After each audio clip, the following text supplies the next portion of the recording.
Good morning.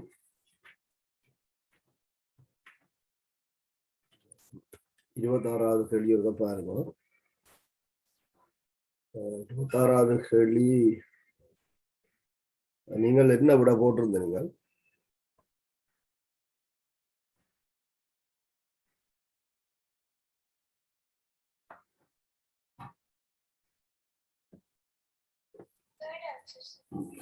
அது உங்களுக்கு விளங்கினதா ஏன் அப்படி வருதுன்னு சொல்லி?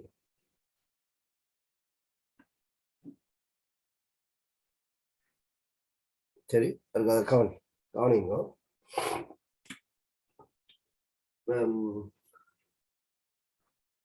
0.5 மோல் டெசிமீட்டர் -3 H2O2 கூட்டல் விரிகையின் போது வெளியேறும் O2வினது கனவளவு நேரத்துடன் மாறலானது வரைவில் காட்டப்பட்டுள்ளது சொல்லி. H2O2 பிரிகையில H2O லிக்விடும் O2 வாயுவும் வரும். இது ஒரு இருவழி விகாரத்திற்குரிய பிரிகை. H2O2 பிரிகையில O2 வாயு வரும், இருவழி விகாரத்துக்குரிய. இது கோடு எக்ஸால காட்டப்பட்டிருக்கு. முதலாவது சந்தர்ப்பத்துல இந்த பிரிகை விடுவிக்கப்பட்ட கனவளவு O2 கனவளவு இங்க கோட்டால காண்பிக்கப்பட்டிருக்கு. அது எக்ஸ். அதாவது இந்த வெளிவார O2 கனவளவு அதிகரித்து அதிகரித்து அதிகரித்து அதிகரித்து அதிகரித்து அதிகரித்து ஒரு நிலையில என்ன செய்தன்னு சொன்னால் மாறாமல் இருப்பதாக குறிப்பிடப்பட்டிருக்கு. எக்ஸ். அப்படி என்று சொன்னால் இந்த H2O2 முழுவதும் பிரிகி அடையும் வரைக்கும், சரியா? H2O2 முழுவதும் பிரிகி அடையும் வரைக்கும் இந்த தாக்கம் அவதானிக்கப்பட்டிருக்கு. எடுக்கப்பட்ட H2O2 முழுவதும் பிரிகி அடைஞ்சு O2 தந்திருக்கு. அதனாலதான் இந்த O2 கனவளவு நேரத்தோட மாறி. அதான் முதல் விளங்கிக் கொள்ள. இப்ப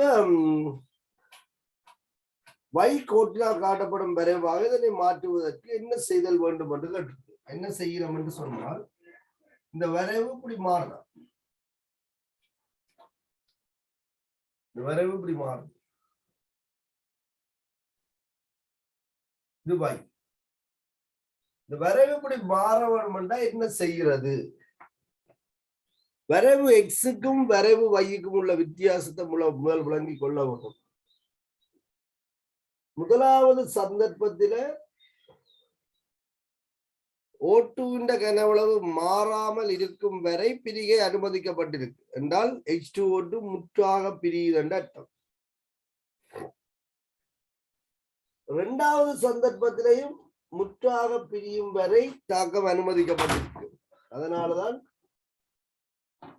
வையின் வரைவிலையும் O2 கனவளவு மாறிட.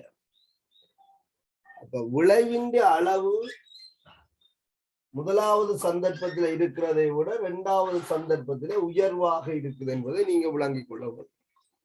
அப்படி என்று சொன்னால் ஆரம்பத்தில் இருந்த H2O2 மூளை விட இப்ப இரண்டாவது வரைவுக்குரிய H2O2 மூல் உயர்வாக இருக்கணும். அப்படி என்று சொன்னால்தான் வார O2 கனவளவு NO2 கூடவாக இருக்கும். 100 இது 200 இது உயர்வாக இருக்கும். இங்க இருந்தால் 10க்கு 1 விகிதத்துல பிரிஞ்சு வரும். அப்ப இங்க மூல அதிகரிக்கிற முறையில இங்கேயும் என்ன செய்யணும்னா மூல அதிகரிக்கணும். முதல் இந்த விஷயம் விளங்கும். இனி நீங்க கேள்விய பாருங்க. தொகுதிக்கு ஊக்கியை சேர்த்தல். சரி, ஊக்கியை சேர்க்கிறது வேற விஷயம். தொகுதிக்கு ஊக்கியை சேர்க்கிறது. ஊக்கி என்ன செய்யாது? விளைவின் அளவை மாற்றாது. சரியா? தொகுதிக்கு ஊக்கியை சேர்க்கிறதால விளைவின் அளவு மாறாது. இந்த விளைவின் அளவு மாறுது. ஆகவே தொகுதிக்கு ஊக்கியை சேர்த்தல் மூலம் இந்த வரைவை பெற முடியாது. இது பிழை. தொகுதிக்கு ஊக்கியை சேர்க்கிறதால விளைவின் அளவு மாறாது. அது ஒரு சந்தர்ப்பம். இன்னொரு சந்தர்ப்பம், ஊக்கி சேர்க்கப்பட்டால் விளைவின் அளவுதான் மாறாது. ஆனா அலகு நேரத்துல தோன்ற விளைவின் அளவு அதிகரிக்கும். அப்ப குறிப்பிட்ட நேரத்தில வார அளவை ஒப்புடைக்குள்ள ஊக்கி பயன்படுத்தப்பட்டிருந்தால் இந்த வார அளவு குறைஞ்ச நேரத்துக்கு வந்திருக்கு. உண்மையில ஊக்கி பயன்படுத்தப்பட்டிருந்தால் இந்த விளைவு எப்படி எதிர்பார்க்கப்படும் என்று சொன்னால் இதே அளவு விளைவு குறைந்த நேரத்துல கிடைச்சிருக்கு. ஏன் ஊக்கி வேகம் கூடிய பாதை கூட தாக்கத்தை ஊக்கி இருக்கைக தாக்க வேகம் கூட தான் சொல்றோம். அப்ப இது ஊக்கி இருக்கைக்குள்ள ஊக்கி இல்லாத போது முற்றாக பிரிகை அடைவதற்கு இவ்வளவு நேரம் எடுக்குதுன்னு சொன்னால் ஊக்கி இருக்கைக்கு அதை விட குறைஞ்ச நேரத்துல இந்த பிரிகை நடந்திருக்க வேண்டும். ஊக்கி விளைவின் அளவை மாற்றார். அப்ப விரைவு இப்படித்தான் இருக்கும், இந்த இடத்துல நிற்கும். ஆனால் இது முற்றாக பிரிகிறதுக்கான நேரம் குறையும். அப்ப இதுல நான் நீளத்தால காட்டுறது ஊக்கி பயன்படுத்தப்பட்டார். ஊக்கி இருக்கைக்குள்ள இது இந்த பிரிகைக்கு விரைவு இப்படித்தான் அமையும். அதை நீங்க விளங்கிக் கொள்ளுங்க. இவர் பிரிகிறத விட இது விரைவாக பிரிஞ்சு முட்டாப்ப எண்பன் தான் பிரியும். மேக்சிமம் அவ்வளவு பிரியும், எண்பன் தான் பிரியும். ஊக்கி இல்லாத போது எண்பன் பிரிகிறதுக்கு 10 நிமிடம் எடுத்தால் இது 10 நிமிடத்தை குறைஞ்ச நிமிடத்துல முட்டாக பிரியும். ஊக்கி விளைவின் அளவை மாற்றாது. முதலாவது விட பொருத்தமற்றதாக இருக்கும். தொகுதியின் வெப்பநிலையை குறைத்தல். இது சரி, தொகுதியின் வெப்பநிலையை குறைக்கிறதால பிரிகையின் அளவு ஓகே, இந்த வரைவு நாங்கள் ஏற்றுக்கொள்ளலாம். ஆனால் முற்றாக பிரியும் வரை அனுமதிக்கப்பட்டிருக்கு. ஆகவே விளைவின் அளவு மாறாது. அப்ப வெப்பநிலையை குறைச்சால் இந்த வரைவு எப்படி போகும்னா இப்படி வரும், இவ்வளவு தூரத்துக்கு வரும், இந்த அளவு வரைவு மருவி கொண்டு வரும். சரியா? ஆனால் இது முற்றாக பிரிகிறதுக்கு எடுக்கிற நேரம் என்ன செய்யும்னு சொன்னால் கூடும். பிரிஞ்சா பிறகு கனவளவு மாறாது, விளைவின் அளவு மாறாது. வெப்பநிலை உயர்ந்த வெப்பநிலையில பிரிகிற வேகத்தை விட குறைஞ்ச வெப்பநிலையில பிரிகிற வேகம் குறைவு. அப்ப இந்த இடத்துல முற்றாக பிரிகிறதுக்கு நீண்ட நேரம் எடுக்கும். ஆனாலும் விளைவின் அளவு மாறாது. இங்க எவ்வளவு இருக்கோ அவ்வளவு தானே பிரியும். N1 மூல் இருந்துச்சுன்னா இங்க N1/2 ரூபா, இங்க N2 இருந்துச்சுன்னு சொன்னால் N2/2 ரூபா. ஊக்கியை சேர்க்கிறதாலேயோ வெப்பநிலையை மாற்றுறதாலேயோ விளைவின் அளவை எங்களால மாற்ற முடியாது. ஆனால் அந்த விளைவு தோன்ற நேரத்துல மாற்றம் ஏற்படும். ஊக்கி என்றால் குறைஞ்ச நேரத்துல விளைவை தரும், வெப்பநிலை குறைஞ்சது என்றால் கூடிய நேரத்தில் அதிக அளவு விளைவை தரும். ஆனா விளைவு மாறும். இந்த முற்றாக பிரியுது, அதான் இதுல கவனிக்க வேண்டிய விஷயம். தாக்கம் நிறுத்தப்படுது, விளைவு மாறையில. அப்ப மூன்றாவது 0.05 மூல் டெசிமீட்டர் -3 H2O2 கரைசலின் சம கனவளவினை சேர்த்தல் என்று சொல்லியிருக்கு. அப்ப ஏற்கனவே இங்க கொஞ்சம் மூல் இருக்க 0.05 மில்லியில ஒரு கனவளவு, சம கனவளவு என்றால் இங்க எவ்வளவு கனவளவு எடுக்கப்படுது, அதாவது 0.5 எம்மில V மில்லி எடுத்தால் இங்க 0.05ல V மில்லி எடுக்கப்படும்.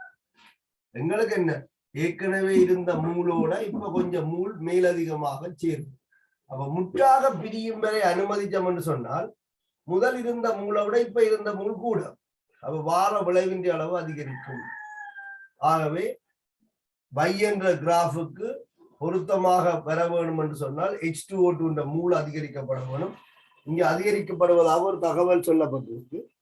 மற்றது இதுல இன்னொரு விஷயத்தை நாங்கள் கவனிக்க வேண்டும் என்று சொன்னால், இந்த வரைவுல அளவீடுகள் இல்லாட்டாலும் இது 0.5 இது 0.05.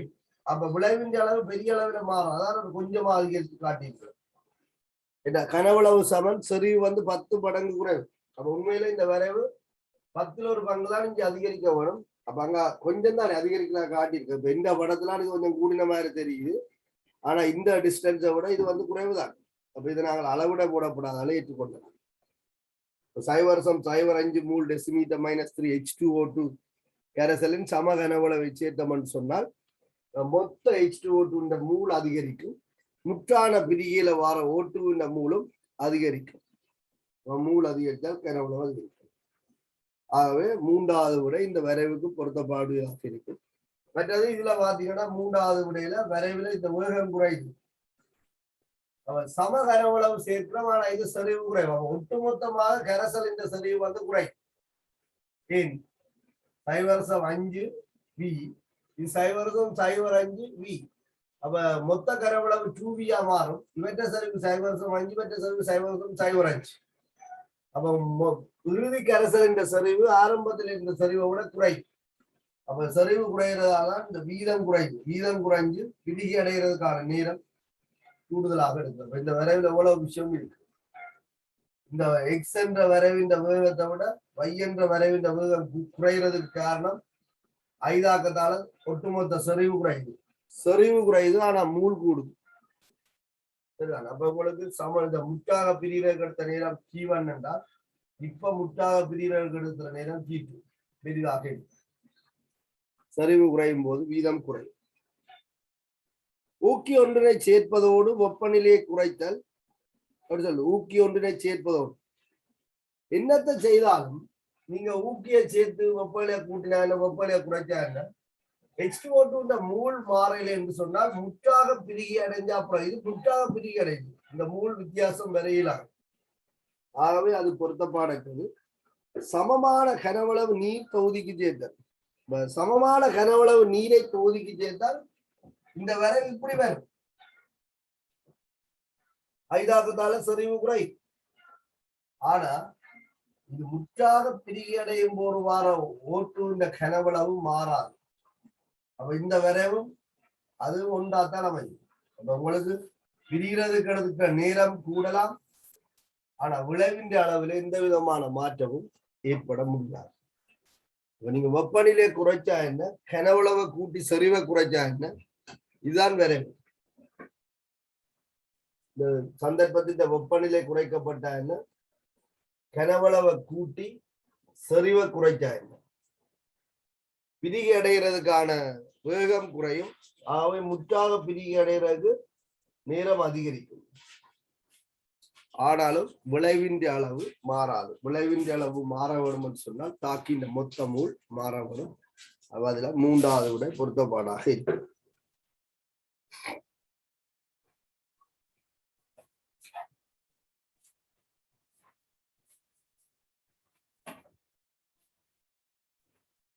சொல்லுவாங்க.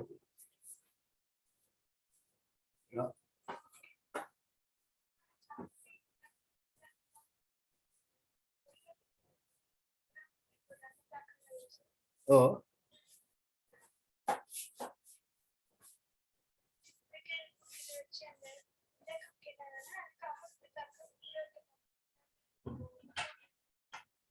இது மீளா தாக்கம் தானே.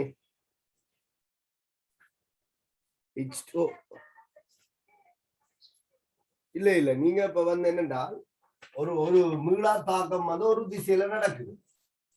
இங்க நாங்கள் அகவெப்பம் புறவெப்பம்ன்றதை பார்க்கறதுக்கு முன்னம் வெப்பநிலை அதிகரிப்பு தாக்க விதத்தை என்ன செய்யும், அதிகரிக்கும். அது அகவெப்ப தாக்க விதமா இருந்தாலும் புறவெப்ப தாக்க விதமாக இருந்தாலும் வெப்பநிலை அதிகரிப்பு தாக்க விதத்தை எப்போதும் அதிகரிக்கும். அப்ப மீளா தாக்கம் என்று சொன்னால் அங்க நீங்கள் லட்சட்டிலியரின் தத்துவத்தை என்ன செய்யலாது, பிரியோகிக்க முடியாது. உதாரணத்துக்கு இப்ப இது H2O2 H2O2 வருதுண்டா என்ன சந்தர்ப்பத்திலையும் இது ரெண்டும் சேர்ந்து பெரோக்சைடு வராதுதானே. அப்ப ஒரு திசையில நடக்கிற தாக்கம் இது பிரியக்கூடிய தாக்கம் அகவெப்பத்துக்குரியது. அப்ப வெப்பநிலை அதிகரிக்கப்படிய ஏன் பிரியுது என்று சொன்னால் தாக்க வீதம் கூடுது. இது ஒரு புறவெப்ப தாக்கமாக இருந்தாலும் வெப்பநிலை அதிகரிக்க தாக்க வீதம் என்ன செய்யும், கூடும். அப்ப உங்களுக்கு O2 அளவு கூடத்தான் போகுது. O2 அளவு குறையும் என்று சொல்லலாம். நாங்கள் உங்களுக்கு என்ன சொல்லி இருக்கிறோம், ஒரு மீளந்தாக்க தொகுதியில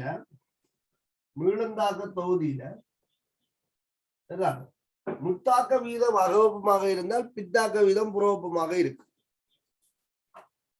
அப்ப வெப்பநிலை அதிகரிக்கும் போது இரண்டு தாக்க வீதங்களும் அதிகரிக்கும். RFும் அதிகரிக்கும், RBயும் அதிகரிக்கும். வெப்பநிலை அதிகரிப்பு அது புறவெப்ப தாக்கம் அகவெப்ப தாக்கம் என்றது தங்கி இல்லை. மேக்ஸ்வெல் போல்ட்ஸ்மான் சக்தி பெரும்பல் வலையில சக்தி கூடிய மூலக்கூறுகளுக்கு எண்ணிக்கை அதிகரிப்பதால வெப்பநிலை அதிகரிக்கும் போது தாக்க வீதம் அதிகரிக்கும். நாங்கள் இங்க என்ன சொல்ல வரோம்னு சொன்னால் அகவெப்ப தாக்க வீதத்தின் அதிகரிப்பு புறவெப்ப தாக்க வீதத்தின் அதிகரிப்பை விட உயர்வாக இருக்கு. வெப்பநிலை அதிகரிக்கப்படும் போது இரண்டு தாக்கத்தினது தாக்க வீதம் அதிகரிக்கும். அகவெப்ப தாக்க வீதத்தின் அதிகரிப்பு ஒரு புறவெப்ப தாக்க வீதத்தின் அதிகரிப்பை விட உயர்வு. ஆகவே விளைவாக அகவெப்ப திசையில இந்த சமநிலை நகருது அப்படி சொல்லிட்டோம். இது மீளா தாக்கம் என்று சொன்னால் மற்ற திசையிலான தாக்கம் இல்லை. ஆகவே வெப்பநிலை அதிகரிப்பு அகவெப்ப தாக்கமாக இருந்தாலும் புறவெப்ப தாக்கமாக இருந்தாலும் தாக்க வீதத்தை கூட்டும். அப்ப நீங்க வெப்பநிலையை கூட்டினீங்கன்னா இந்த H2O2 இந்த பிரிகை மிக குறைஞ்ச நேரத்துல முற்றாக பிரியும். அதே மாதிரி இதுல ஒரு புறவெப்ப தாக்கம் இருந்தாலும் மிக குறைஞ்ச நேரத்துல முற்றாக பிரிக்கும். சரிதான்? நீங்க என்ன கேட்க வந்தீங்க? இதே கேட்க வந்த நீங்க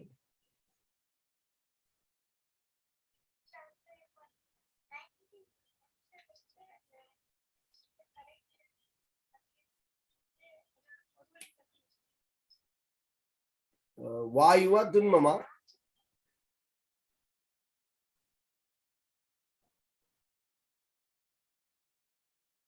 அதுல கரைஞ்சது வாயுவா திண்மமா? திண்மத்தின் கரைதிறன் அகவெப்பத்துக்குரியதாகத்தான் இருக்கும். அப்படி என்றாலும்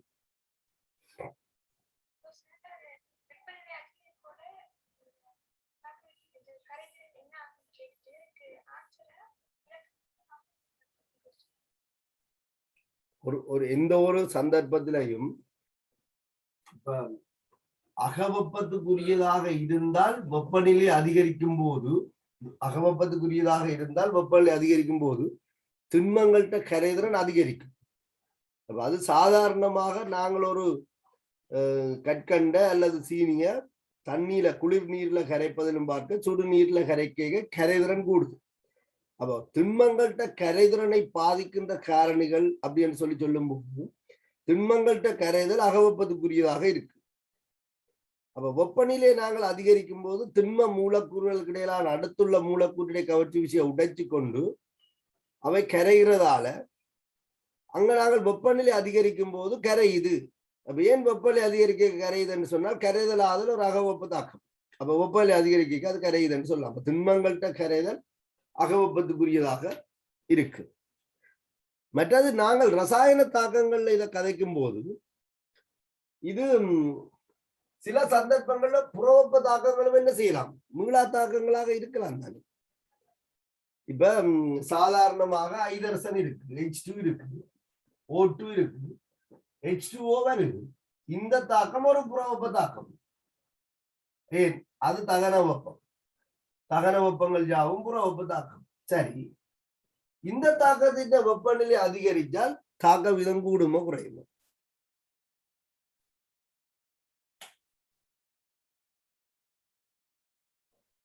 H2 O2 தாக்கி H2O வார இந்த தாக்கம் ஒரு புறவெப்ப தாக்கம். இந்த தாக்கத்தின் வெப்பநிலை அதிகரிக்கப்படல இது தாக்க விதம் கூடுமோ குறையுமோ?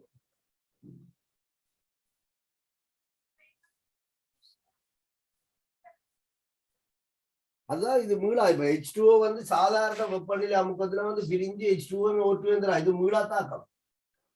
அப்ப இங்க நாங்கள் சொல்ல வாரது என்னன்னு சொன்னால் H2 O2 தாக்கி H2O வாரதுக்கு இங்க ஒரு பேரியர் இருக்கு, சக்தி என்ற ஒரு பேரியர் இருக்கு. அந்த பேரியரை தாண்டுகின்ற மூலக்கூறுகள் பொருத்தமான திசைமுகத்தோட மோதல் அடையும் போதுதான் இந்த விளைவு உருவாகும். அப்ப அகவெப்ப தாக்கம் புறவெப்ப தாக்கம் என்றதை தாண்டி வெப்பநிலை அதிகரிக்கப்படும் போது இதை தாண்டுகின்ற மூலக்கூறுகள் எண்ணிக்கை அதிகரிக்கும்.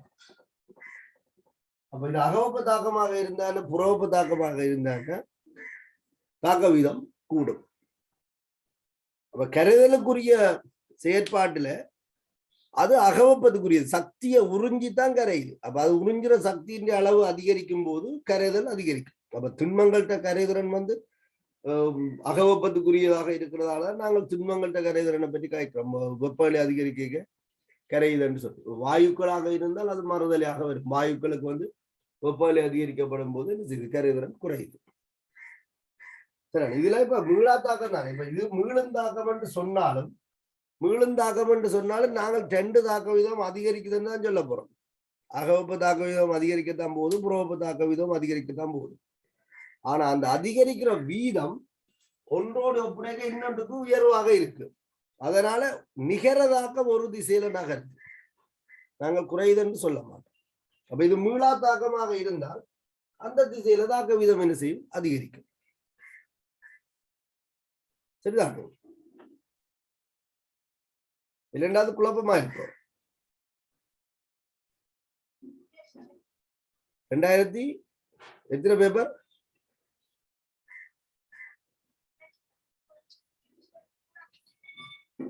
ஓ, அது திண்மங்கள்கிட்ட கரைதிறன் என்று சொல்லி இருக்கிறதால தாங்க அப்படி சொல்லப்பட்டிருக்கலாம்.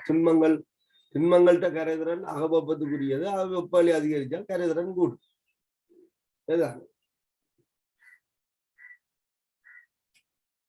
மற்றது மீளும் தாக்கம், மீளா தாக்கம், அகவெப்ப தாக்கம், புறவெப்ப தாக்கம் என்றதெல்லாம் இல்லை.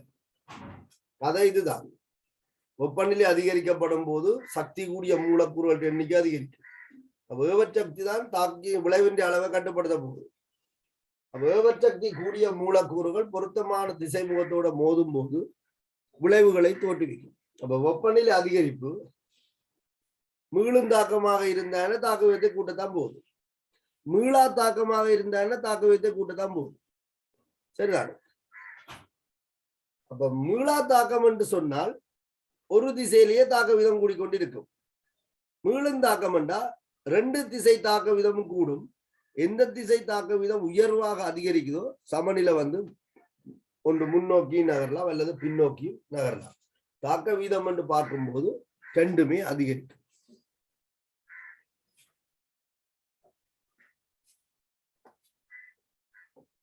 சில நேரத்தில் திண்மத்தின் கரைதிறனை பார்க்க கரைகிற தாக்க வீதம் அகவெப்பத்துக்குரியதாகவும் படிக்கிற தாக்க வீதம் புறவெப்ப தாக்கு மாதிரி இருக்கும். அப்ப வெப்பநிலை அதிகரிக்கும் போது படிக்கிற தாக்க வீதம் அதிகரிக்கும். ஆனா அது அதிகரிக்கிற வீதத்தை விட கரைகிற தாக்க வீதம் உயர்வாக அதிகரிக்கிறதால சமநிலை ஒரு திசையில நகரும். அப்ப விளைவாக கரைதல் அதிகரிக்கும்.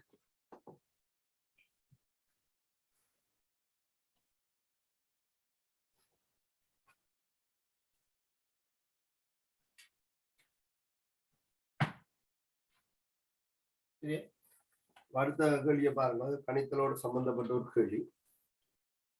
தாக்கம் முற்றுப்பெறும் வரை கல்சியம் கார்பனேட் வெப்பப்படுத்தப்பட்டதுன்னு சொல்லியிருக்கு. அப்ப கல்சியம் கார்பனேட் கல்சியம் ஆக்சைடாகவும் கார்பனீர் ஆக்சைடாகவும் பிரிக்க அடையும். இந்த தாக்கம் முற்றுப்பெறுகுதுன்னு சொல்லியிருக்கு. முற்றுப்பெறுதுன்னா அங்க இருந்த முழு கல்சியம் கார்பனேட்டும் பிரிகி அடையும். வெளியேறிய வாயு 27 பாகை சி வெப்பநிலையிலும் 1.15 பாஸ்கல் அமுக்கத்திலும் 4.157 டெசிமீட்டர் கனவளவை அடைத்ததுன்னு சொல்லி வெளியேறிய வாயு லட்சிய நடத்தை உடையதெனின் கல்சியம் கார்பனேட் மாதிரியின் திணிவு என்று கேட்டிருக்கு.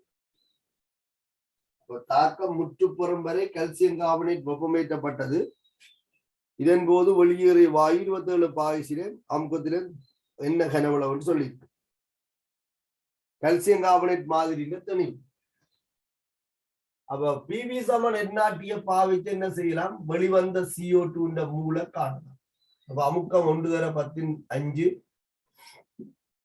நியூட்டன் மீட்டர் -2, கனவளவு 4.157 தர 10/3 மீட்டர் கனம் எந்தர 8.314 ஜூல் மூல் -1 கெல்வின் -1 தர 300 கெல்வின். இதுல நாங்கள் என்ன காணலாம்? அப்ப நீங்கள் இந்த கல்சியம் கார்பனேட் மூல கணித்தீங்கன்னு சொன்னால் எனக்கு 1/6 மூல் வருது. கல்சியம் கார்பனேட் மூல் 1/6 வருது. ஆகவே கல்சியம் கார்பனேட் திணிவு சார்பூல கூட்டு திணிவு 100 என்பதை குறிப்பிட்டு பெருக்கினோம் என்றால் எஸ்ஏ ஸ்ட்ரக்சருக்கு ஹெல்ப் பண்ணும். 100/6 16.66 என்றால் 16.67 கிராம் தெரிவு செய்து வருகிறது. சாதாரணமாக இந்த கேள்விக்குரிய ஆன்சர் வரும் என்று நினைக்கிறேன். இதுல வந்து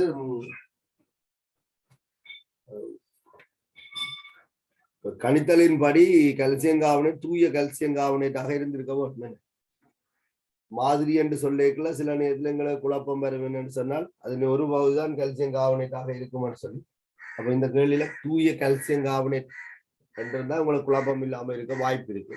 ஆனாலும் தரவுல வேறு ஒரு இதுவும் இல்லைதான். அப்ப நாங்கள் அந்த விடையத்தான் எடுக்க வேண்டும். அடுத்தது பாருங்க, அமோனியாவுடன் எது சொல்லுங்க. அதுதான் நான் சொன்னேன், தூய என்று சொல்லாததால இந்த விடயங்களுக்கு ஒரு உறுத்தலா தான் இருக்கும். தூய என்று சொல்லி இருக்கா? சாரி கால்சியம் கார்பனேட் தூய என்று தான் இருக்கு. அப்ப சரி, ஓகே, நான் அதை கவனிக்கிறேன். கால்சியம் கார்பனேட் என்று பார்த்துட்டு மாதிரி என்று சொன்னதால நான் யோசிக்கிறேன். அவ கால்சியம் கார்பனேட் தூய என்று சொன்னதால இந்த அப்படி ஓகே தான், பிரச்சனை இல்லை. கால்சியம் கார்பனேட் மட்டும்தான் இருக்கு. இங்கே இருந்து அப்ப வார CO2 அப்ப இதுன்ற துணிவுக்கு காரணமாக இருக்கு. அமோனியாவுடன் எது தாக்கமுற மாட்டாதுன்னு கேட்டு, அமோனியாவுடனான தாக்கம்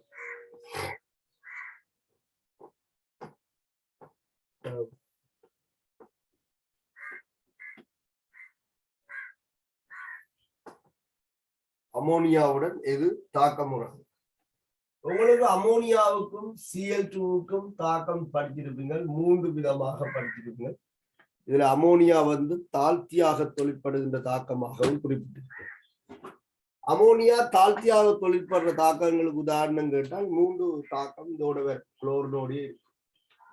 ஒன்று பீசமானபடி நிகழ்ற தாக்கம், N2 HCl பார தாக்கம். N2 HCl பார தாக்கத்துல முதலாவது 2 NH3, இங்க 6 HCl, 3 Cl2. 2க்கு 3 என்ற விகிதத்திலே அமோனியாவும் குளோரினும் தாக்கம் அடைஞ்சதுன்னு சொன்னால் உங்களுக்கு N2 HCl. இன்னொரு சந்தர்ப்பம், அமோனியா மிகை அமோனியா இருக்கும்போது இந்த வந்த HCl வாயு என்ன செய்யப்படும் என்று சொன்னால் மேலதிக அமோனியாவோட தாக்கம் அடைஞ்சு அமோனியம் குளோரைட் என்று சொல்லப்படுகின்ற ஒரு உப்பை தோற்றுவிக்கும். ஆகவே இந்த தாக்கத்தை நான் 2ஆக எழுத முயற்சித்தேன். ஏற்கனவே 2 NH3 3 Cl2 தாக்கி N2ம் 6 HCl விளைவாகும். இந்த 6 HCl அமோனியாவால் என்ன செய்யப்படும் என்று சொன்னா அமோனியாவில் உள்ள தனிச்சோடி நைதரசனால தனிச்சோடி வழங்கப்பட்டு ஏற்றுக்கொள்ளப்படும். அப்ப 6 HCl 6 NH3 தாக்கி 6 NH4Cl தோற்றிக்கும். இது வெண்தூமம். அமோனியாவுக்கும் HCl-க்குமான தாக்கத்தில் NH4Cl வெண்தூமம். மூலக்கூட்டு துணிவு அதிகரிக்கும் போது பரவல் வீத குறைவு என்று சொல்லப்படுகின்ற ஒரு பரிசோதனை வாயுக்கள்ல பார்த்திருப்பீங்க. ஒரு கண்ணாடி கோலில சமசரிவுடைய அமோனியம் ஹைட்ரோக்சைடுல துவைக்கப்பட்ட ஒரு பஞ்சையும் HCl துவைக்கப்பட்ட ஒரு பஞ்சையும் வைக்கல. இந்த சரி பாதி தூரம் இருக்குதானே, 2 பாதி தூரம். அதுல இந்த இடைவெளியில இந்த வெண்தூமத்தை நீங்கள் அவதானிக்கலாம். அமோனியா வாயும் HCl சந்திக்கிற அந்த இடைவெளியில வெண்தூமம் அவதானிக்கப்படும். அது இந்த தாக்கம் தான். இது NH3 கேஸ் HCl கேஸோட தாக்கி NH4Cl சொலிட்டை தோற்றி. இது வெள்ளை நிற தூமமாக இருக்கு. அப்ப NH3 மூலர் திணிவு குறைவு, HCl-க்கு மூலர் திணிவு கூட. இவர் இவ்வளவு தூரம் வரக்கிடையில இவர் என்ன செய்யறாரு, அந்த பாதி தூரத்தை கடந்து அங்கால வந்துட்டார். ஆகவே 2 பேரும் சந்திச்ச இடத்தின் அவதானம் தான் அந்த வெண்தூமம். உங்களுக்கு அமோனியா மிகையாக இருக்கும் போது 3 வகையாக இந்த தாக்கத்தை நாங்கள் கருதலாம். ஒன்று பீசம தாக்கம், மற்றது அமோனியா மிகையாக இருக்குது. அப்ப 8 NH3 அமோனியா மிகையாக இருந்தால் 8 NH3 3 Cl2, இந்த 6 HCl இந்த 6 HCl தாக்கிடும். அப்ப N2வும் 6 NH4Cl விளைவாக இருக்கும். இப்படி ஒரு தாக்கமும் கொடுக்கப்படலாம். அப்ப இது ஒரு தாக்கம், இது இன்னொரு தாக்கம். மூன்றாவது தாக்கம் என்னன்னு சொன்னால் இதை நீங்க இப்படி விளங்கிக் கொள்ளலாம். Cl2க்குமான தாக்கத்துல N2வும் HCl வரும். குளோரின் மிகையாக இருக்கிற தாக்கம். உண்மையில N2க்கும் Cl2க்கும் தாக்கம் இல்லையா, N2வும் Cl2வும் நேரடியாக தாக்காது. ஆனால் இப்படி 2ம் தாக்கினால் NCl3 என்ற ஒரு விளைவை நாங்கள் எதிர்பார்க்கலாம். சரிதான், 2 NH3 3 Cl2 தாக்கி N2வும் HCl வருது. உண்மையில N2க்கும் Cl2க்கும் தாக்கம் இல்லை.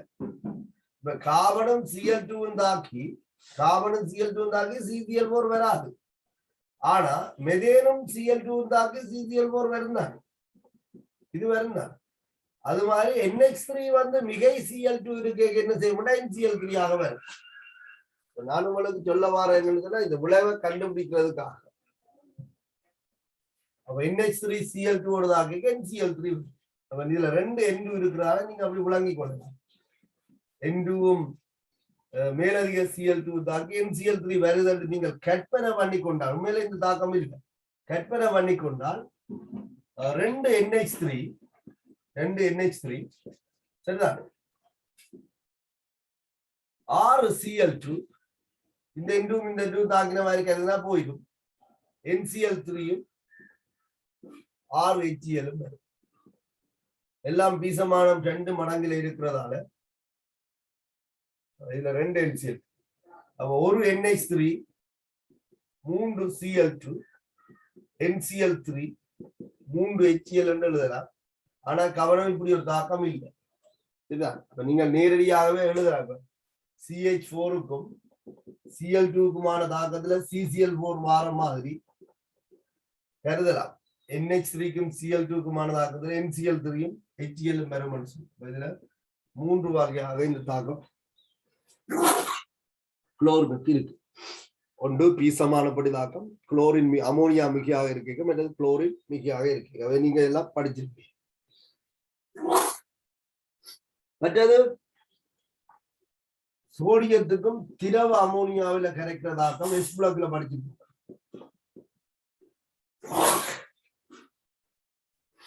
சோடியம் ஏமைட் பெருமன் படிச்சிருக்கோம். NaNH2H2 இதைத்தான் அமில ஐதரசனுக்கான ஒரு தாக்கமாக நீங்க காட்டியிருக்கீங்க.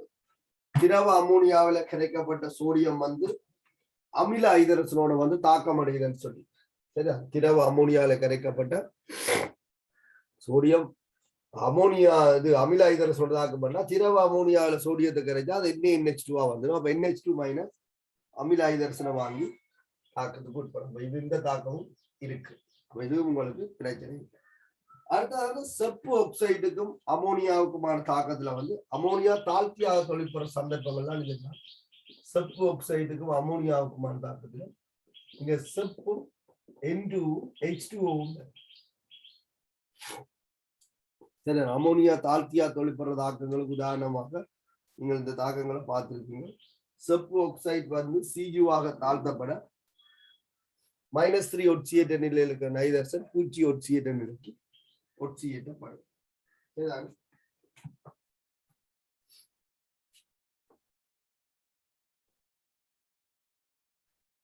ரசம் வந்து உங்களுக்கு தெரியும் சடத்துவ தன்மை கூடியது, சாதாரணமாக ரசாயன தாக்கத்துக்கு உட்படாது. ஆகவே ரசம் தாக்கமடையாதுன்னு இந்த கேள்விக்கு விடையை நீங்க எடுத்துக்கொள்ளலாம். அங்க FeCl3 என்று 5வது ஒரு விடை இருக்கு. அமோனியா கரைசலாக இருந்தால் FeOH thrice வந்து உள்வடிவாகும். பண்பறிவாப்பு கூட்டத்தில் இதை பற்றி காய்ச்சிருப்பீங்க. ஆகவே FeCl3க்கு NH3யோட தாக்கம் இருக்கு. இதுக்குள்ள இருக்கிறதுக்குள்ள மிகவும் பொருத்தமற்ற தாக்கம் அடைய மாட்டாதவர் வந்து ரசத்தோட அமோனியாவுக்கு தாக்கம் இல்லை. சரி, அப்ப அதுல நாங்கள் குழம்ப தேவையில்லை. மற்ற தாக்கங்களை நீங்கள் ஞாபகப்படுத்தினீங்கன்னா சரி. அமோனியா தாழ்த்தியா தொழிற்படுற தாக்கங்கள், அமோனியா உச்சியேட்டியா தொழிற்படுற தாக்கங்கள், அமோனியா அமிலமா தொழிற்படுற தாக்கங்கள், அமோனியா மூலமா தொழிற்படுற தாக்கங்கள் கேட்டகரி பண்ணி படிச்சிருப்பீங்க. அதை திருப்பி பார்த்துக்கொள்ளும்.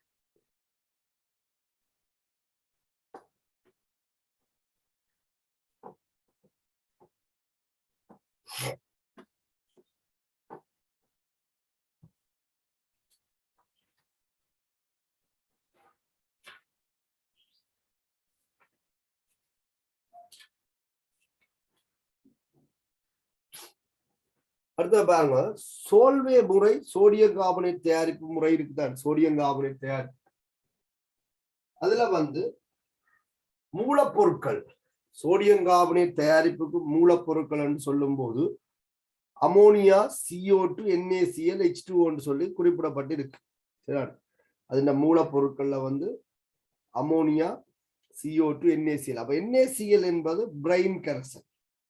அப்ப Na2CO3 கைத்தொழில் தயாரிப்பு தொடர்பான தவறான கூற்று அப்படி கேட்டிருக்கணும். பிரெயின் கரைசல் மூலப்பொருளாக பயன்படுத்தப்படுகிறது. அப்ப சோடியம் கார்பனேட் தயாரிப்புல எங்களுக்கு மூலப்பொருட்களாக என்னென்ன இருக்குன்னா அமோனியா இருக்குது, NaCl இருக்குது, NH3 இருக்குது, H2O இருக்கு. அப்ப இந்த NaCl தான் நாங்கள் பிரெயின் கரைசல் சொல்றோம். ஆகவே முதலாவது கூற்று சரி. CO2 வாயுவை பெற கற்கரி பயன்படுத்தப்படுகிறது என்று சொல்லப்பட்டிருக்கு.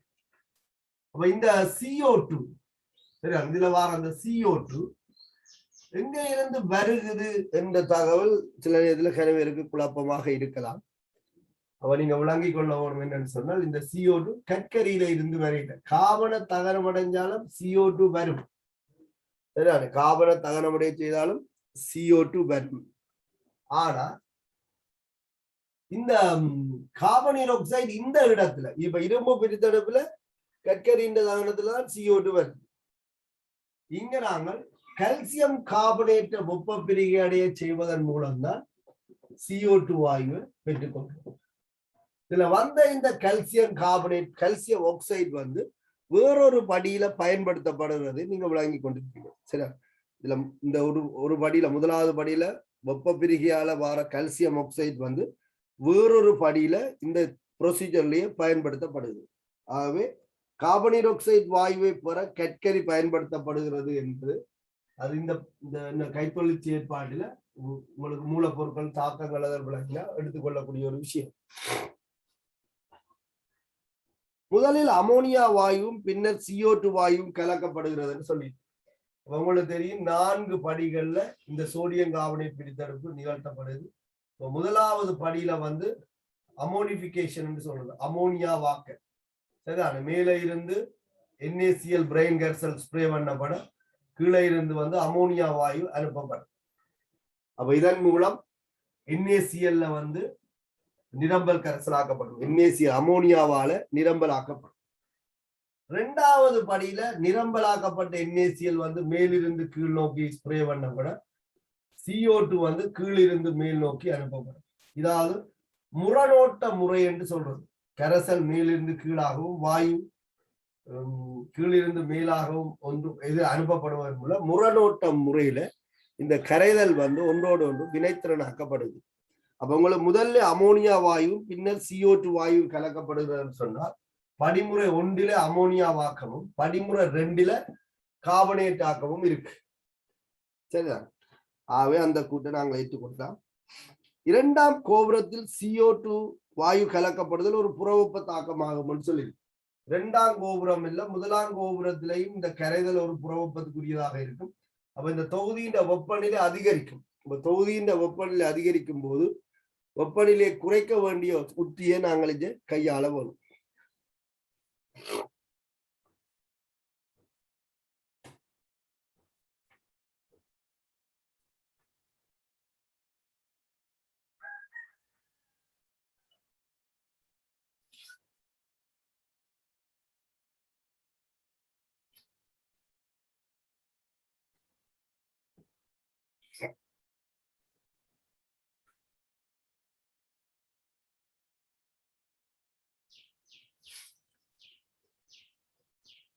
இதுல உங்களுக்கு அமோனியா கரைகிறது, CO2 கரைகிறது புறவெப்பத்துக்குரியதாக இருக்கும்னால தொகுதியின் வெப்பநிலை அதிகரிக்க கரைதல் வந்து குறையும், வாயுவின் கரைதலும் குறையும்.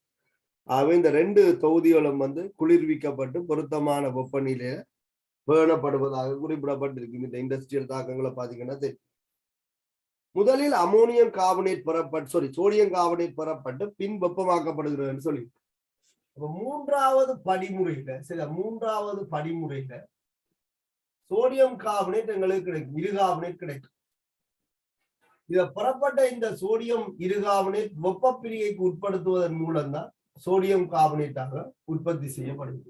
அப்ப உங்களுக்கு சோல்வே முறையில சோடியம் கார்பனேட் உற்பத்தி செய்தல் செயற்பாட்டுல மூன்றாவது படிமுறையில சோடியம் இருகார்பனேட் வந்து கிடைக்கும். அப்ப சோடியம் இருகார்பனேட்டை உற்பத்தி செய்யணும் என்று சொன்னால் இதே படிமுறையில முதல் 3 படிமுறைகள்லயும் கிடைக்கும் சோடியம் இருகார்பனேட். அப்ப 4வது படிமுறை வெப்பப்படுத்துவதன் மூலம் பிரிகேடிய செய்யப்பட்டு சோடியம் கார்பனேட் பெறப்படும். இப்ப முதலில் சோடியம் இருகார்பனேட் பெறப்பட்டு பின் வெப்பமாக்கி சோடியம் கார்பனேட் பெறப்படுகிறது என்று சொல்லிக்கிறோம். உங்களுக்கு இந்த ப்ரொசீஜரின் படி CO2 வந்து பொதுவாக அது குழப்பத்துக்குரியதாக இருந்தால் சந்தேகம் இருக்குந்தானே. இரும்பு பெருத்தடுப்புல கற்கரியின் வகைவாகங்கள் சில நேரத்துல பார்த்திருக்குங்க. கற்கரிக்கு வந்து 3 வகைவாகம் இருக்கு இரும்பு பெருத்தடுப்புல. ஒன்று கார்பன் ஆக்சைடை தோற்றுவிக்கிறது. ஏன் அதுதான் அங்க பிரதான தாழ்த்துங்க. இன்னொன்று கற்கரி வந்து தகனத்துக்குள்ளாகிறது மூலம் வெப்பம் பிறப்பிக்கப்படும். அது தொகுதியை வெப்பப்படுத்துறதுக்காக கற்கரி பயன்படுத்தப்படும். மூன்றாவது வந்து 1000 பாகை சிக்கு மேற்பட்ட ஒரு வெப்பநிலையில கற்கரி தானே என்ன செய்யும் சொன்னால் இரும்பு ஆக்சைடை தாழ்த்தி இரும்பை கொண்டு வரும். அப்ப கற்கரிக்கு 3 வகை பாகம் இருக்கு இரும்பு பிரித்தெடுப்புல. அப்ப ஒன்று CO2 உற்பத்தி செய்யறது அல்லது CO உற்பத்தி செய்யறது. அப்ப இதுல இருந்து இந்த தாக்கம் நடக்கும். ஆனா இங்க CO2 எடுக்கிறதுக்காண்டி நாங்கள் என்ன செய்யறோம்னா கால்சியம் கார்பனேட் தான் பயன்படுத்தி கொள்றோம். இண்டஸ்ட்ரியல் தாக்கம் சொல்றா நீங்கள் திருப்பி பார்த்து வச்சு கொண்டு வேண்டாம். இது ஒன்று படிச்சு முடிய இன்னொன்றுல வந்து குழப்பம் படிக்கும் வரைக்கும் தான் அது ஞாபகத்துல இந்த படிச்சு முடிய தென்மார்க்கு திருப்பி பார்த்தீங்கன்னா ஓரளவுக்கு ஓகே இருக்கு. ஒரு மென்னமில காட்டி ஒன்று நீர்க்கரசல் ஒன்று பின்வரும் சமநிலை தோன்றும் என்று சொல்லியிருக்கோம். 30வது ஒரு மென்னமில காட்டி ஒன்றின் நீர்க்கரசல் ஒன்றில் பின்வரும் சமநிலை தோன்றும். அப்ப காட்டியின் அயனாக்கம் உங்களுக்கு தெரியும். HIN வந்து சாதாரணமாக அயனாக்கம். இது ஒரு அமில காட்டி. H3O பிளஸும் IN மைனஸும் அயனாக்கம். இதுக்கு ஒரு கூட்டப்பிரிகை மாறி இருக்கும். அதைத்தான் நாங்கள் KIN என்று சொல்லிக்கொள்வோம். காட்டி அமில மூலக்காட்டி. இப்ப அமில மூலக்காட்டிகள் யாவும் ஒரு மென்னமில அல்லது மென்கார பதார்த்தத்தாலே ஆக்கப்பட்டிருக்கும். அது காரணம் இதுல சமநிலை இப்படி இருந்தால்தான் அமில ஊடகத்துல ஒரு நிறமும் கார ஊடகத்துல இன்னொரு நிறமும் இருக்கு. அவ எல்லா மென்னமிலங்களையும் காட்டியாக பயன்படுத்தலாமா அல்லது எல்லா மென்காரங்களையும் காட்டியாக பயன்படுத்தலாமான்னு சொன்னால் அப்படி இல்லை. அப்ப யாரை நாங்கள் காட்டியாக பயன்படுத்தலாம்னு சொன்னால் இந்த மென்னமிலம் அல்லது மென்காரங்கள்ல HIN-க்கு ஒரு நிறமும் IN மைனஸுக்கு இதிலிருந்து வேறுபட்ட இன்னொரு நிறமும் காணப்படுகின்ற மென்னமிலங்களை அல்லது மென்காரங்களை நாங்கள் காட்டியாக பயன்படுத்திக் கொள்ளலாம்.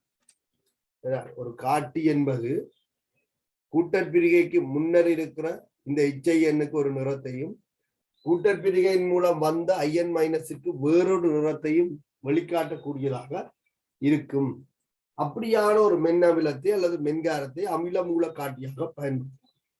அப்ப அமில மூல காட்டிகள் யாவும் காட்டிகள் நிறைய இருக்கு. அமில மூல காட்டிகள் யாவும் ஒரு மென்னமில அல்லது ஒரு மென்கார பதார்த்தத்தால ஆக்கப்பட்டதாக இருக்கு. எந்த மாற்று கதைக்கும் இடமில்லை. இங்க சமநிலை வந்து பேணப்படும். சரிதான? அப்ப இந்த காட்டிக்கு நீங்கள் HIN இந்த செறிவு IN மைனஸ் இந்த செறிவிலும் 10 மடங்கு IN மைனஸ் இந்த செறிவை விட 10 மடங்கு இதை இருந்தால் HIN இந்த செறிவு இருந்தால் உங்களுக்கு நிறம் ஒன்று தெரியும்.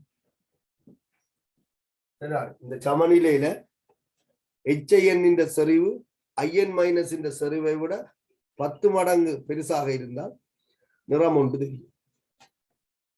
மாறி IN மைனஸ் இந்த செறிவு HIN இந்த செறிவை விட 10 மடங்கு பெரிதாக இருந்தால் உங்களுக்கு நிறம் டெண்டு.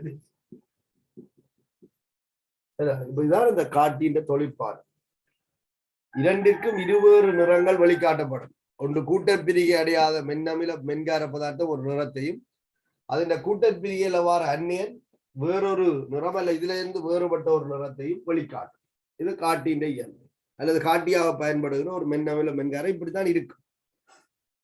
அப்ப இவருடைய செறிவை விட 10 மடங்கு இவர் பெருசாக இருந்தால் அல்லது அதை விட பெருசாக இருந்தால் நிறம் ஒன்று தெளிவாக தெரியும்.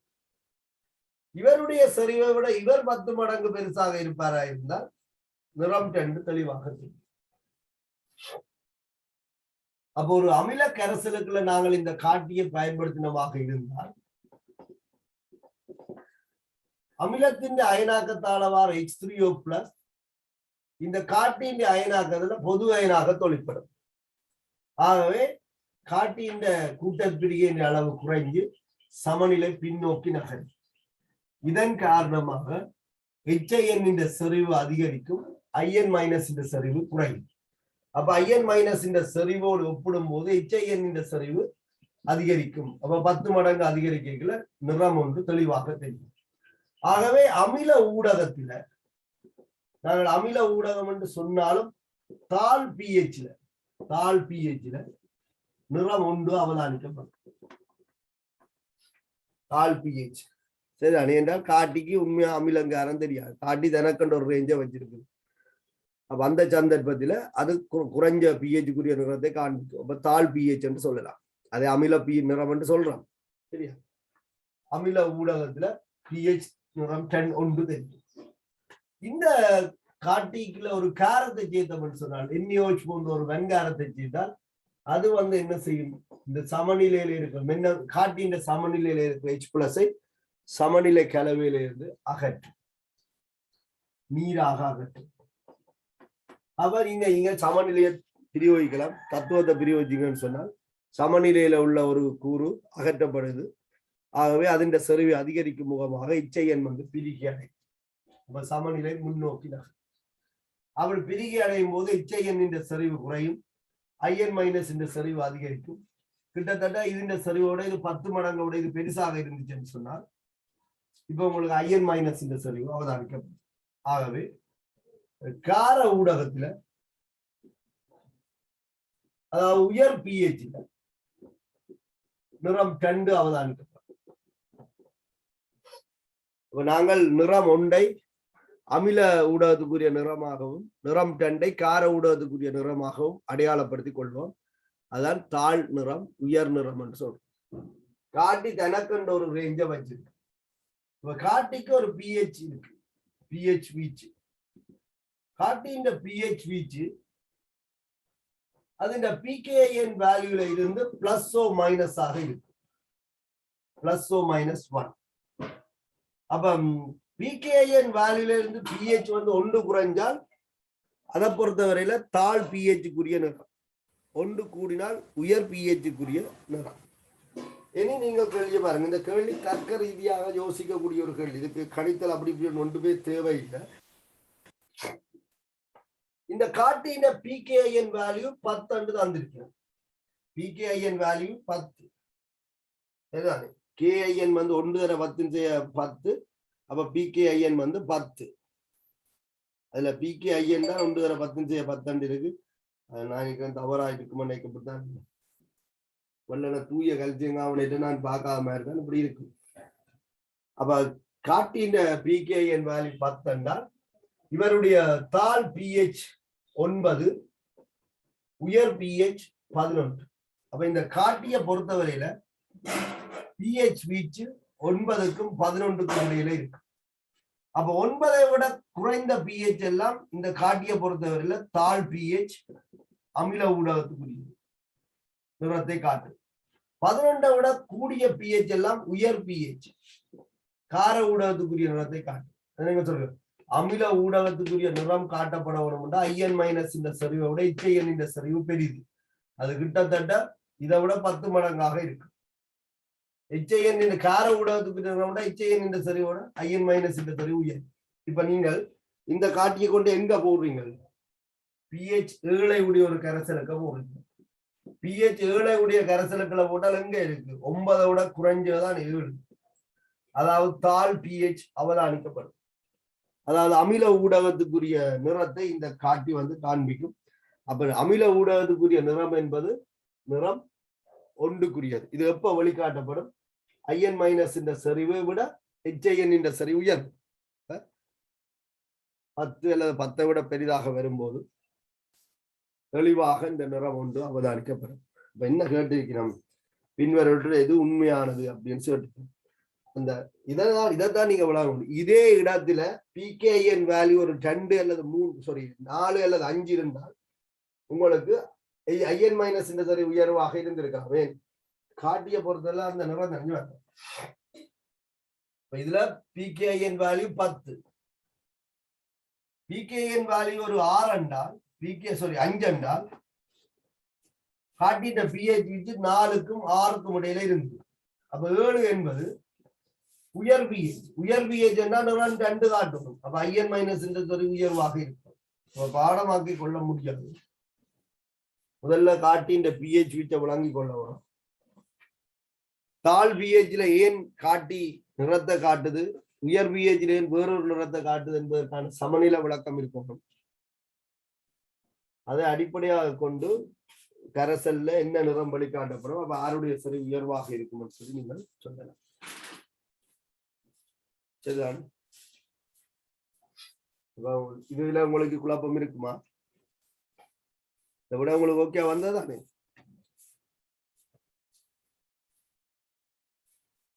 அதாங்கஜி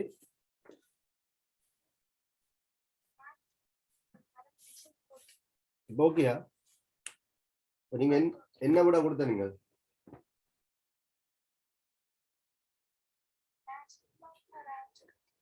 இதுல கணக்கா யோசிச்சா பிரச்சனை காட்டின் பிஹெச் வீச்சை வச்சுக்கொண்டு இவர் இருக்கிற இடத்துல என்ன நிறம் காட்டுவாருன்னு பார்த்தா சரி இப்போ சாதாரணமா பினோப்தலின் காட்டி இருக்கு பினோப்தலின் காட்டின பிஹெச் வீச்சு 8 தொடக்கம் 10 8 விட குறைஞ்சால் அமில ஊடகத்துக்குரிய நிறத்தையும் 10 விட கூடினால் மூல ஊடகத்துக்குரிய நிறத்தையும் காட்டும் இதற்கு இடப்பட்ட பிஹெச் என்று சொன்னால் இதான் அந்த பிரச்சனை IN மைனஸ் என்ற சரிவுக்கும் HIN என்ற சரிவுக்கும் இடையிலான வித்தியாசம் அதான் நான் 10 விட பெருசா இருக்கணும் சொல்றதுக்கான காரணம் அதான் ஒரு தெளிவான நிறம் இதன் அவதானிக்கப்படும் இப்ப ரெண்டுமே கிட்டத்தட்ட சமனாக இருக்குமெண்டா இதுக்கு இடப்பட்ட வித்தியாசம் என்றால் இதுண்ட சரிவு அன்னளவாக நெருக்கமா இருக்கும் அப்ப ரெண்டு பேர்ட்ட நிறமும் தான் வெளிக்காட்டப்படும் அப்ப பிஹெச் வீச்சுக்குள்ள இருக்கிற ஒரு கரைசல் என்று சொன்னால் இதுண்ட நிறம் மிக்ஸ் பண்ணி தான் இதுக்கு காட்டும் ஆனா பினோப்தலின் என்றா இது நிறமற்றது இது இளஞ்சிவப்ப இல்ல சிவப்புன்னு சொல்லலாம் அவங்களுக்கு 8க்கு மேல போகவே இளஞ்சிவப்பு வந்து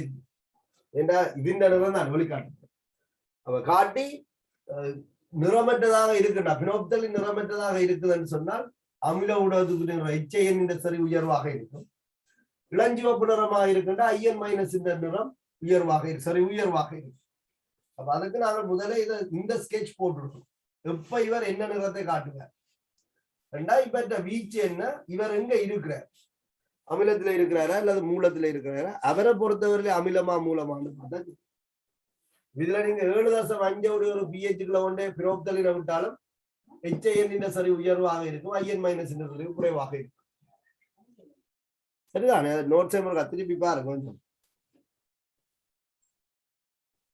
உங்களை மட்டுங்க ஓகேயா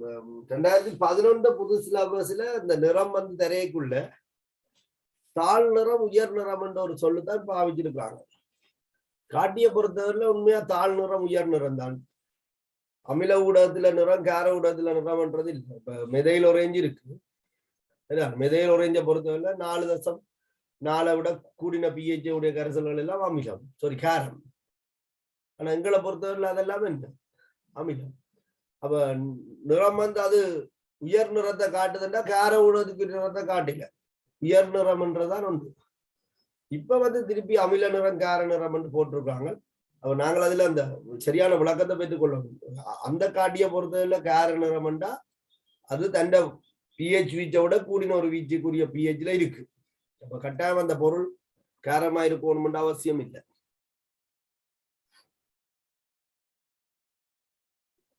இதுல பாருங்க 33 இது ஒரு ஐதரசனேற்றத்தோட சம்பந்தப்பட்டிருக்கு இது alkyne CH2 C triple bond CH இதுலயே போட்டிருக்கணும் இதுல உங்களுக்கு பிரச்சனை இருக்கான்னு நினைக்கிறேன் இதுல கட்டுப்படுத்திய ஐதரசனேற்றம் போடப்பட்டிருக்கு சரி கட்டுப்படுத்திய ஒரு ஐதரசனேற்றம் இதுல B CH3 CH2 CH2 CH2 Br அதாவது ஒரு முதல் இலைட் வந்து எடுக்கப்பட்டிருக்கு. முதல் இலைட் எடுக்கப்பட்டிருக்கு.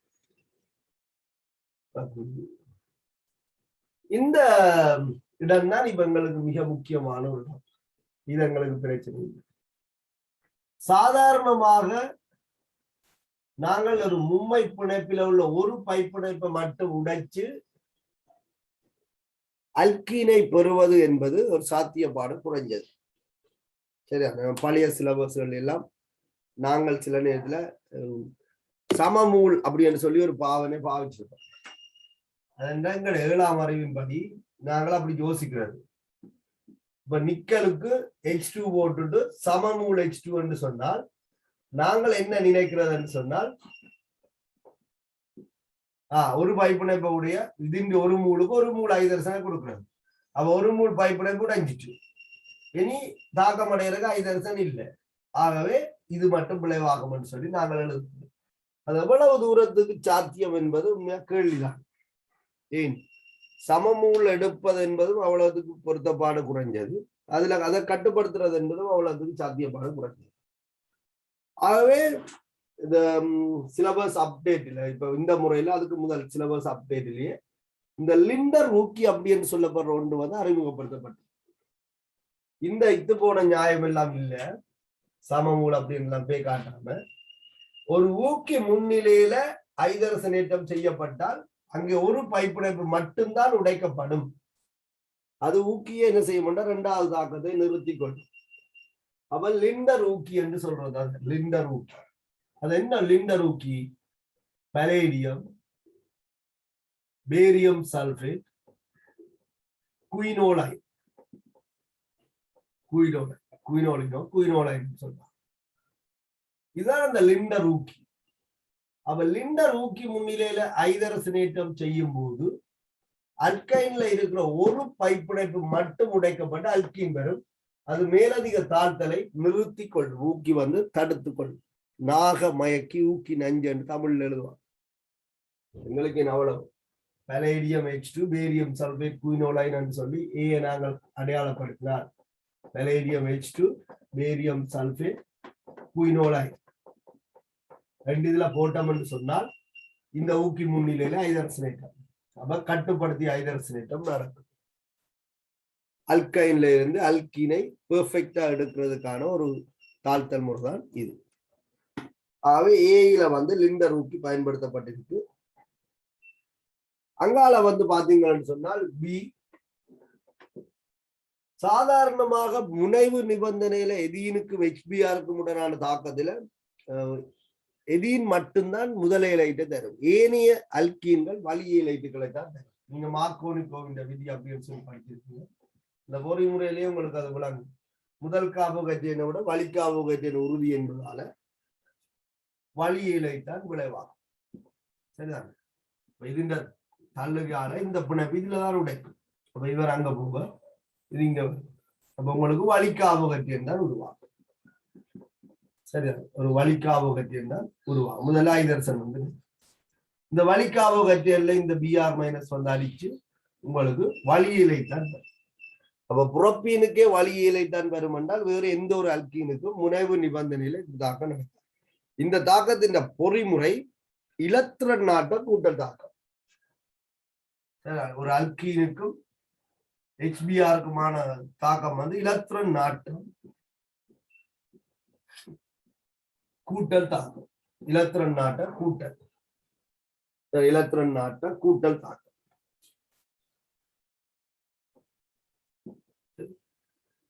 அவ சாதாரணமாக நாங்கள் HBRோட தாக்கத்தை நிகழ்த்தினால் அங்க உங்களுக்கு 2-புரோமோ பியூட்டேன் தான் வந்திருக்கு.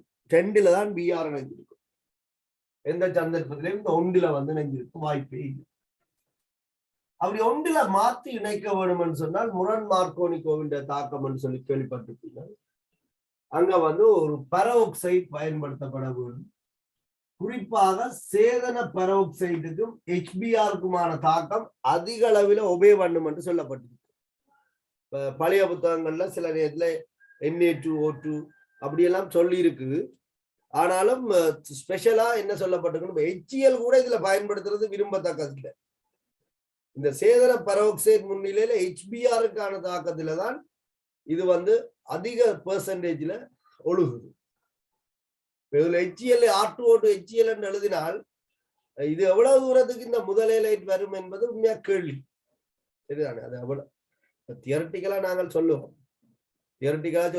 பெராக்சைடு முன்னிலையில ஹைட்ரஜன் ஹைலைட்டோட தாக்கம் முடிக்க அங்க முதல் ஹைலைட் வரலாம், மாறி இணைக்கப்படும் என்று சொல்றோம்.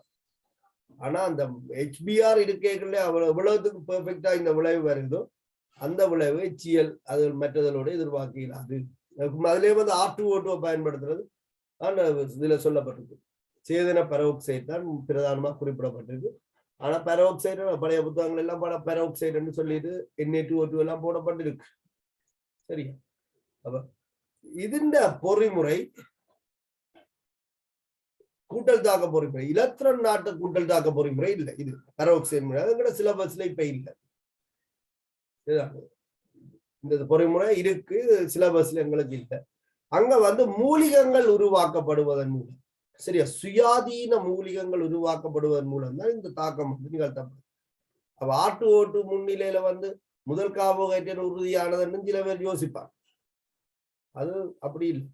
R2O2 முன்னிலையில முதல் கார்போஹைட்ரேட் உறுதி, முதல் கார்போஹைட்ரேட் BR அப்படி அங்க மூலிகங்கள் உருவாக்கப்படுவதன் மூலம் மூலிக கூட்டல் தாக்கம் தான் நிகழ்வு. அப்ப இலத்திரன் நாட்ட மூலிகை பிரதிட்டு கூட்டல் தாக்கம் இங்க மூலிகங்கள்லாம் உருவாகும். அப்ப சுயாதீன மூலிகங்கள் உருவாகுவதன் மூலம் இங்க மாறி இணைக்கப்படுது. அதுக்கு R2O2 ஹெல்ப் பண்ணும். ஆகவே B-ஆக நாங்கள் பயன்படுத்துறது ஒரு R2O2 HBR ஆகவும் இருக்கணும். இதுல Cl தந்தா வேற வழி இல்லை, HCl தான் போடணும்.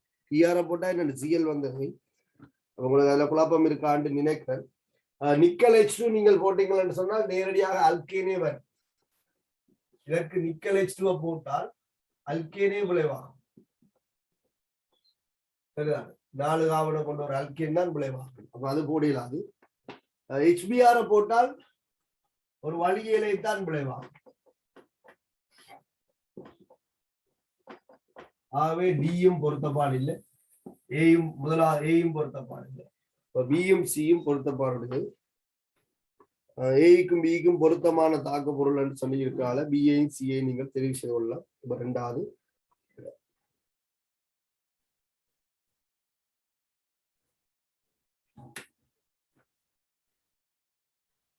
இது பலேரியம் பேரியம் சல்பேட் குயினோலைன் என்பது லிண்டர் ஊக்கி என்று சொல்லி அடையாளப்படுத்தப்பட்டது. லிண்டர்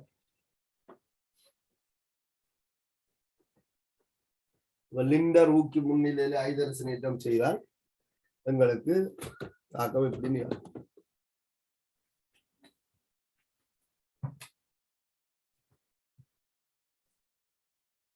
அடுத்த கேள்வியை பாருங்க. NaOH. NaOH-க்கும் Cl2-க்குமான தாக்கம். இதுல சோடியம் +1 ஒட்சியேற்ற நிலையில இருக்கு, ஐதரசனும் +1 ஒட்சியேற்ற நிலையில இருக்கு, இது -2 ஒட்சியேற்ற நிலையில இருக்கு. அப்ப இந்த தாக்கம் நடைபெறும் போது Cl ஒட்சியேற்றப்படுமாக இருந்தால் இங்க தாழ்த்தல் நடக்கும். தாழ்த்தல் நடக்கிறா இருந்தால் ஒட்சிதல்ல தாழ்த்தல் நடக்கிறாது. ஒட்சிதல் தன் அதிதால் ஒட்சியேற்ற நிலை இருக்கு. அப்படி என்றால் சோடியம் ஒட்சியை தாழ்த்தப்பட வேண்டும். சோடியத்தை சாதாரணமாக யாராலையும் தாழ்த்த முடியாது. இது மின்பகுப்பு முறையால மட்டும் தாழ்த்தப்படக்கூடிய ஒன்று. ஐதரசனை தாழ்த்தக்கூடிய ஆற்றல் யார்கிட்ட இருக்குன்னா தாக்கவியல் தொடர்ல ஐதரசனுக்கு மேல உள்ள உலோகந்ததான் இருக்கு.